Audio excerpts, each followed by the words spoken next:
Shooting সেটে গুরুতর আহত হয়েছেন বলিউড অভিনেতা ইমরান হাশমি। অ্যাকশন দৃশ্যে অভিনয় করতে গিয়ে তার ঘাড়ে আঘাত লেগেছে। সোশ্যাল মিডিয়ায় ভাইরাল হওয়া একটি ছবিতে অভিনেতার ঘাড় থেকে রক্ত ঝরতে দেখা গেছে, যা দেখে রীতিমতো উদ্বিগ্ন ভক্তরা। ভারতীয় সংবাদ মাধ্যম হিন্দুস্তান টাইমস জানিয়েছে, হায়দ্রাবাদে চলছিল গুদাচারী সিনেমার শুটিং। একটি অ্যাকশন দৃশ্যের শুট চলাকালে এই ঘটনাটি ঘটে। অভিনেতা বিজনেস অ্যাসোসিয়েশন সানি খান্না জানিয়েছেন, হাশমির গলায় মারাত্মক জখম হয়েছে। তড়িঘড়ি করে নেওয়া হয় হাসপাতালে। প্রাথমিক চিকিৎসার পর তাকে ছেড়ে দেওয়া হয়েছে। এখন অবশ্য শঙ্কামুক্ত হাশমি, তবে দুর্ঘটনা নিয়ে কোনো আনুষ্ঠানিক বিবৃতি দেননি তিনি। প্রসঙ্গত 2024 সালের ফেব্রুয়ারিতে ইমরান হাশমি ঘোষণা করেছিলেন এই ছবির, পাশাপাশি শেয়ার করেছিলেন ফার্স্ট লুক পোস্টার।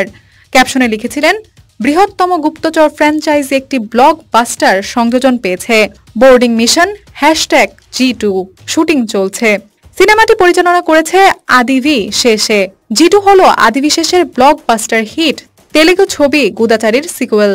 এতে হাশমি ছাড়াও রয়েছেন সবিতা ধুলিপালা, জগপতিবাবু প্রমুখ। দৌলতী আগুন স্মরণ, বিডি আর্কাইভ।